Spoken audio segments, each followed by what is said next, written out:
Hello, everyone online. Hope you're doing well. Oh, yesterday's talk last night. It's a difficult topic, so I hope I didn't confuse you. Give it a go. But if I did confuse you, then this is what confusion feels like. So you're home free. You don't have to understand everything. Um, one question there was someone online was saying that their whole meditation is just a blank mind, and in a way which didn't sound terribly happy. He said, it seems like such a waste of time just sitting there for an hour with a blank mind.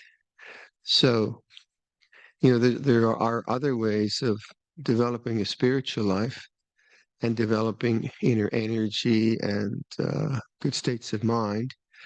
So I would say to that person, maybe find a yoga teacher and do hatha yoga and some pranayama, a completely different model. Not that those models don't have meditation, but certainly the schools of yoga have a lot of um, profound spiritual qualities and possibilities. So that would be one way. Or Tai Chi or Qigong, getting a really, really good teacher.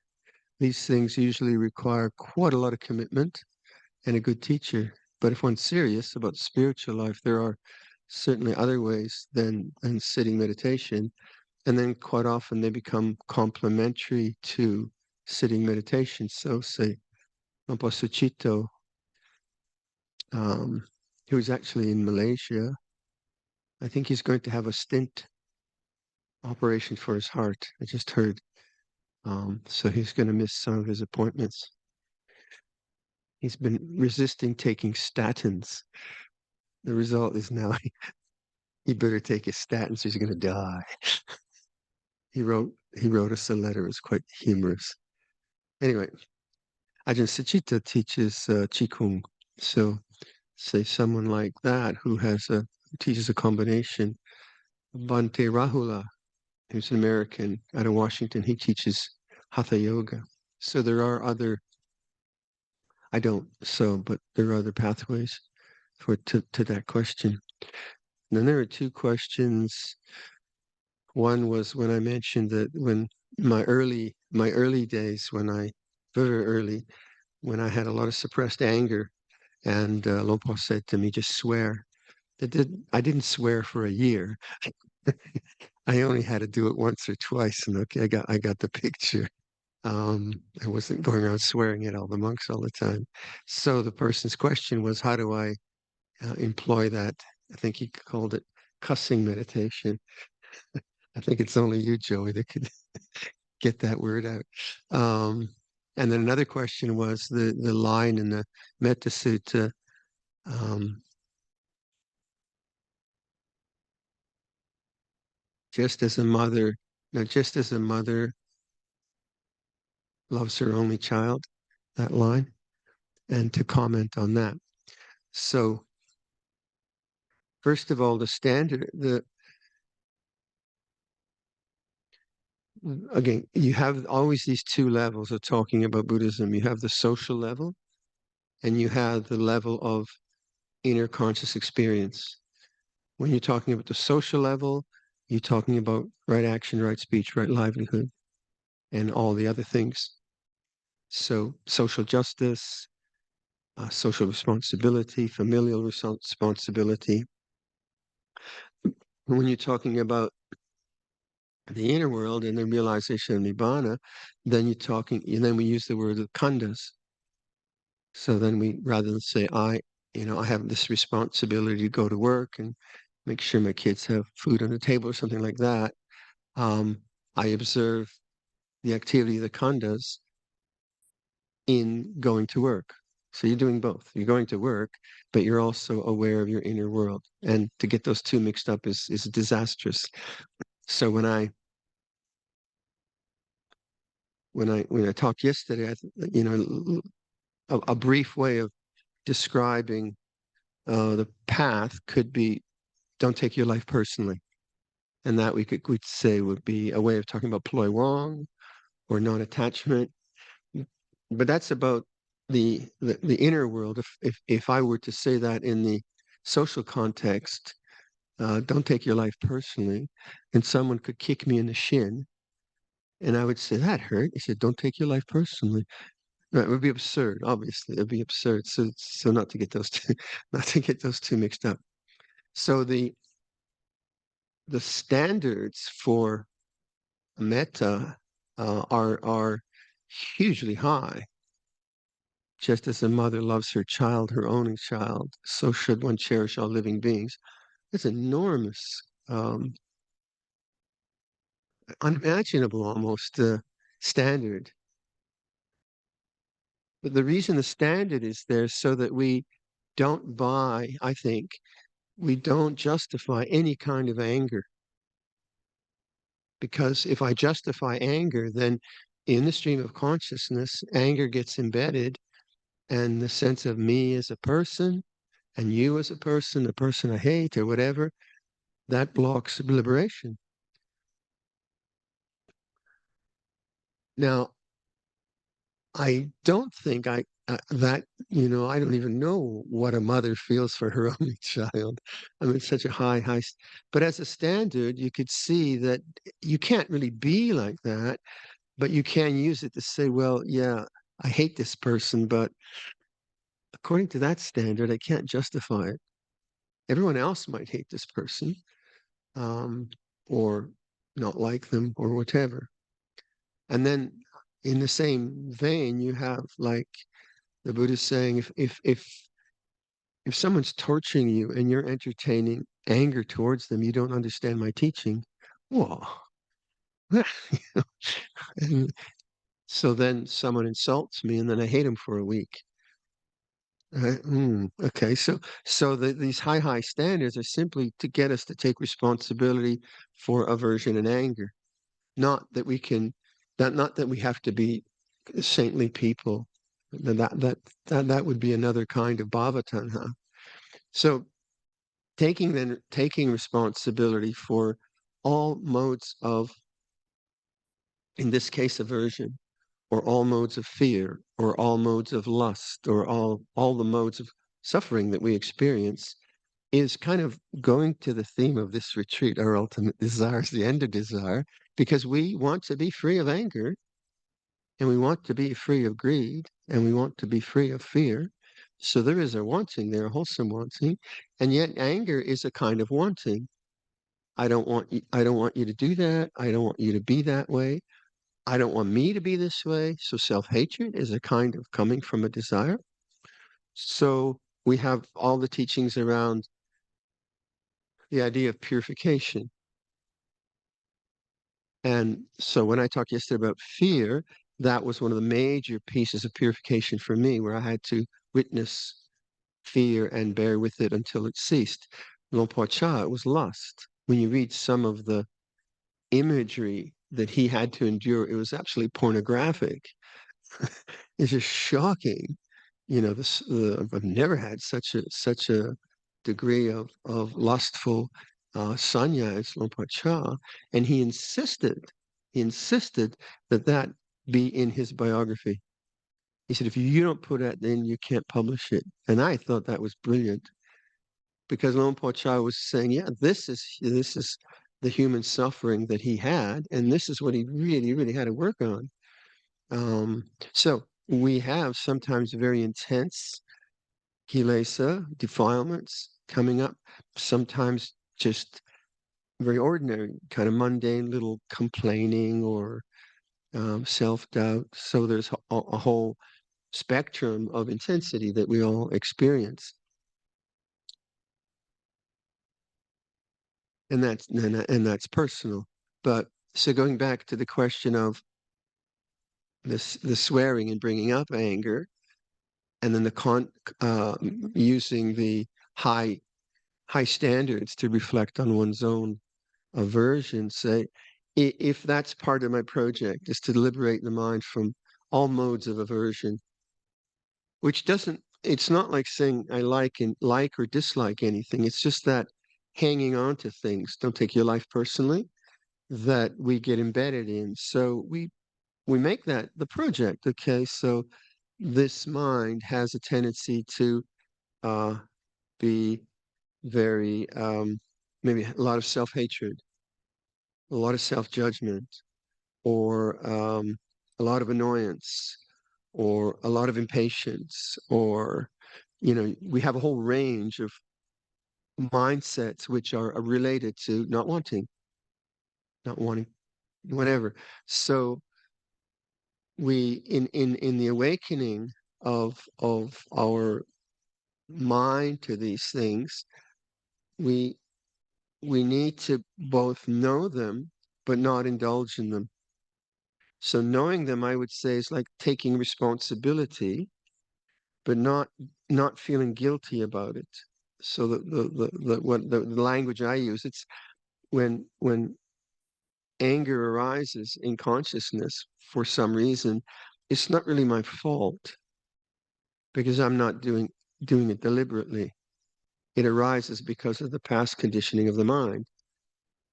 If I pursue it and I'm not aware of the anger and I believe in it and I tell other people and I keep perpetuating it, then that perpetuates the whole pattern.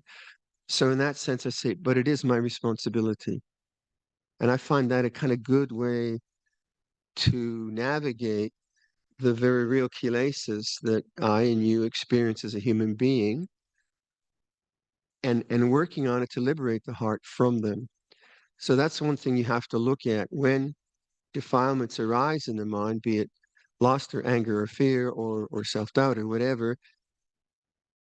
Do you recognize it as an object, or do you then criticize yourself for having that particular mind state? If you criticize yourself for having that particular mind state, then you're taking it personally. If you're not aware of it and you say, yeah, I mean, the guy's a creep. Why shouldn't I hate him? Well, then you're done. There'll never be any liberation. Right. And if you encourage people to do that, yeah, you're absolutely right. He's a total creep. Um, then you're not helping yourself or anyone else. So I mean, we sometimes do that. We reinforce each other's delusions, but usually we try not to. You could be very smarmy and you could say, oh, but he really tries hard. And then in like, let's say I'm down on someone, stupid for them. And then someone says to me, oh yeah, but they really try hard. And then I want to kill the guy for telling me that because it just makes me feel guilty. Oh God. But if the person helps me to, first of all, notice the anger as opposed to the personal problem, that's quite a kind thing to do. And then maybe saying, well, there are other perceptions too that you can take on. You could see that maybe this guy was abused in childhood, or this person just lost a family member, or whatever you want, to give a different narrative going in the mind. And the same way for yourself. If aversion is something that you're working on, first and foremost, you have to recognize it as an object. Don't take it personally, but take responsibility for it. And so, how would responsibility be? Well, I find that, like, if I'm uh, not much anymore, but let's say I'm holding resentment for some reason I'm not quite aware of, then the memory of the person automatically goes to the resentment. They're really one piece. So then if I want to play around with that, if I be, oh, wow, look at that. Every time that person's name comes into discussion or into consciousness, there's the judgment. And I say, oh, that's dependent origination. With this memory as condition, there is aversion. So now, just being able to analyze it that way, I'm much more aware of this as an object. I'm no longer the subject thinking, believing in my resentment or feeling guilty about my resentment. It's just resentment. So then, having done that, then I can start to play around with it. I name the person deliberately. It's the last thing you want. And if someone you don't like, to put them deliberately into consciousness because, it's like a bad smell. Get out of my mind, get out of my life. But if you bring it up into consciousness and then you see the perception is creepy person or crook or whatever, then you can just hold that feeling in the heart. Oh, this is what it feels like to hate someone.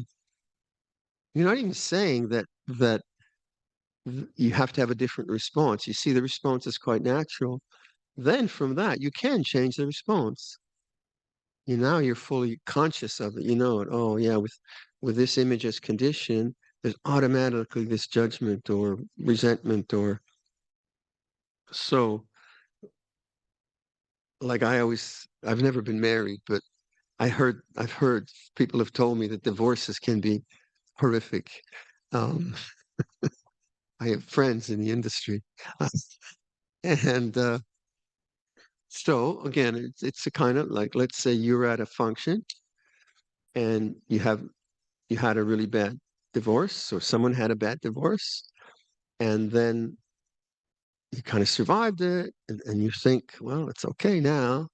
And then you meet someone at a function, and they talk about your ex in really glowing, uh, complimentary ways. Now, your perception of your ex is that they should have been guillotined. And then this person says, yeah, such a wonderful person, your ex. I mean, it was really, really. And what arises in your heart? Mudita? No way, Jose. What arises? Well, you don't really know him, and what do you think to me? Whoa. Paticca samuppada. With with this as condition that arises, this being that comes to be. So then you see, this is what we call anusaya, latent tendencies. So we have or buttons, say, and these things arise when unbidden or hidden or when you're out of your comfort zone, all kinds of ways. So when they arise, again, they are not your fault, but they are your responsibility. So in this, so you're with your friend, and your friend has now stated that your ex is wonderful. Now your friend becomes your enemy, and now you start to hate them. Wait a minute, this isn't working at all. And then you just stop. Oh, wow, this is what memory feels like. Memory has emotion in it. Wow. And then you just stay with it. And your person keeps praising, and you want, shut up. And now, oh, wow, feel that memory has, so memory is not just a intellectual story. Memory can have powerful, powerful feelings. And then you might think, oh, I thought it was beyond that. Oh, my practice is hopeless. Oh, Bante, I'm so bad. I can't. That's self-view again. That's attavada. Don't take it personally, but take responsibility.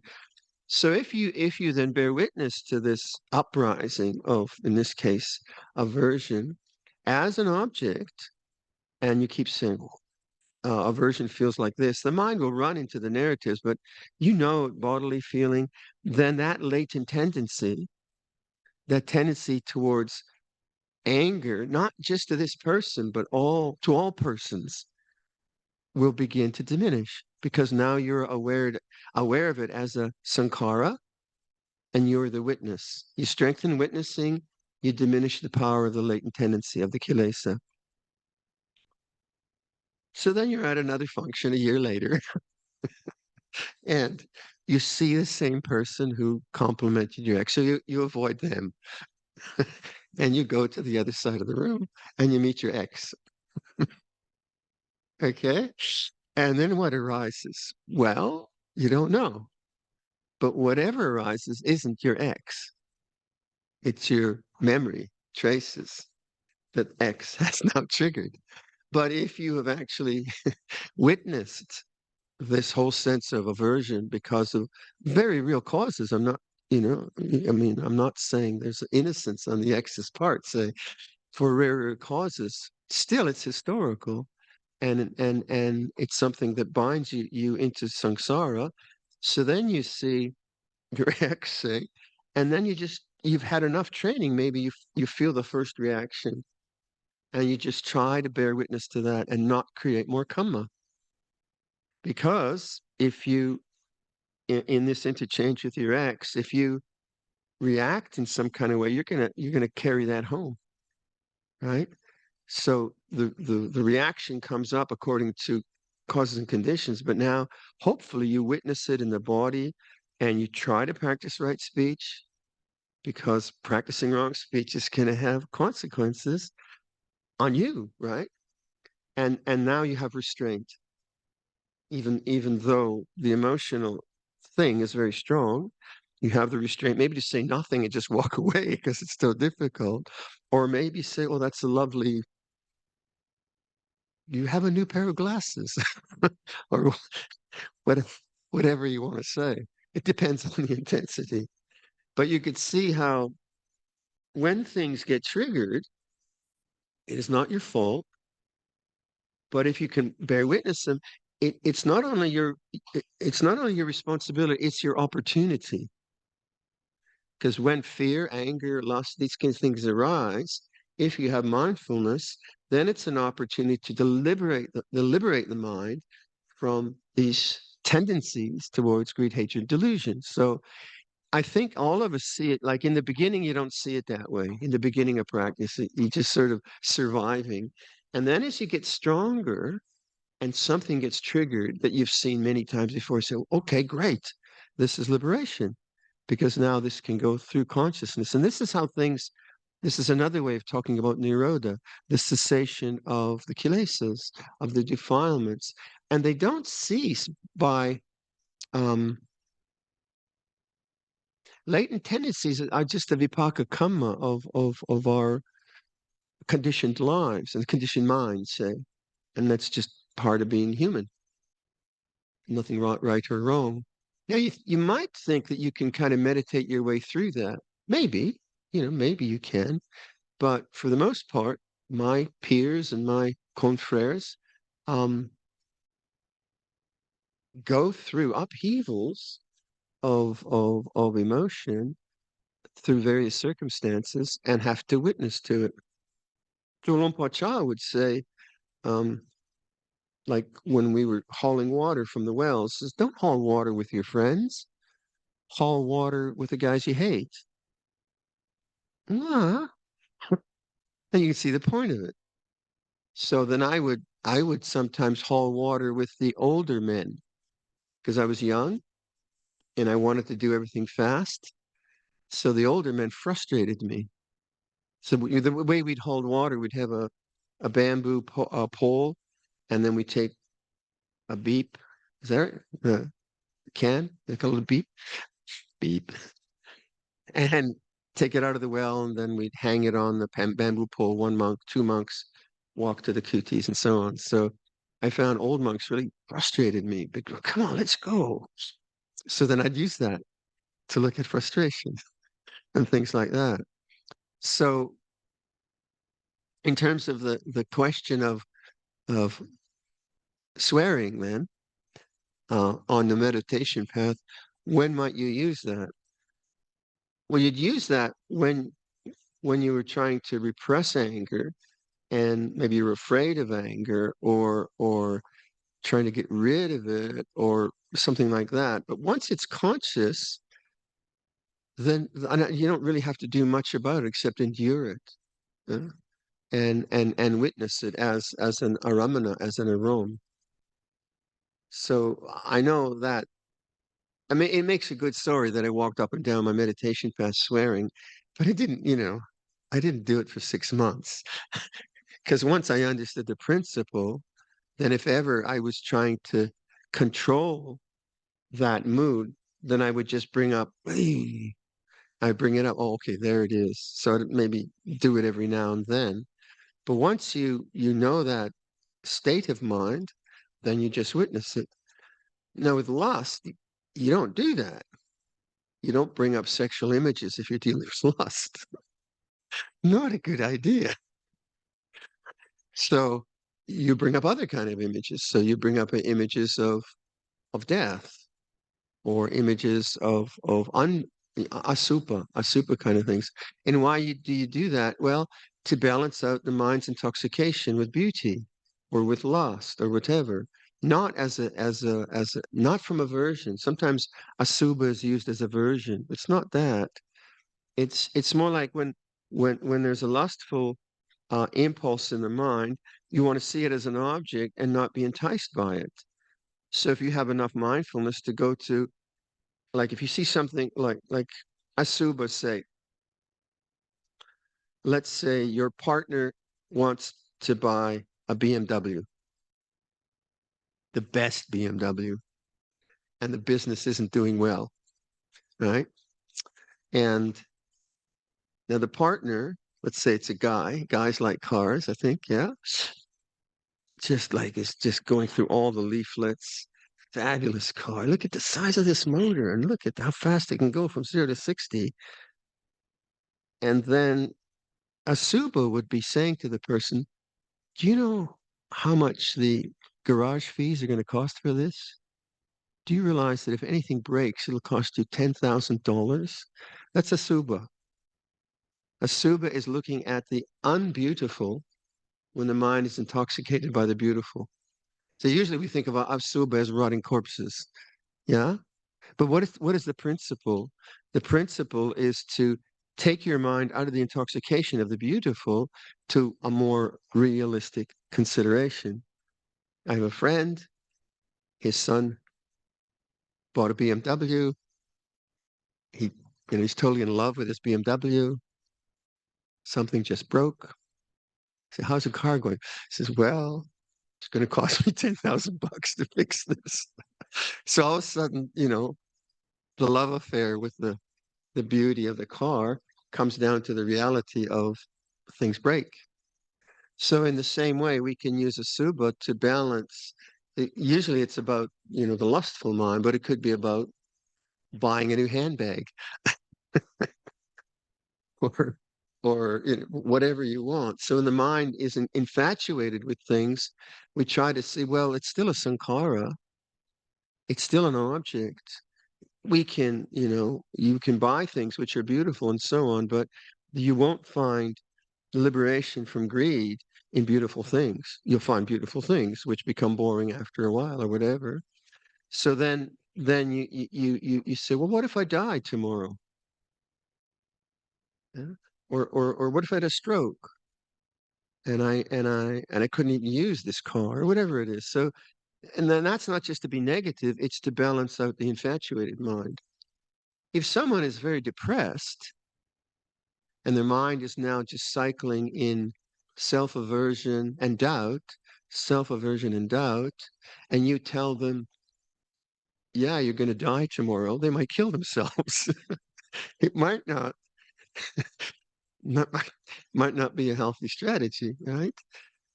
When I see when I see the X and dosa arises, then what do? You do metta, right? But first of all, you do metta to the very feeling of dosa. Oh, it's like this. It's an attitude. And then eventually, hopefully, you get through that, and then you can see this as a human being that suffers. May they be free from suffering. And so that would be different than infatuation. So the question is, how do you balance things in that way? And then how do you liberate your heart from these different kinds of defilements we have? I think the defilements of like high energy, like fear, anger, lust, I think they're easier to deal with than doubt. Doubt and depression. Doubt and depression are very, very sneaky. They just creep in the mind, like self-doubt. People can just be in negative thoughts about themselves for days and days and days and days.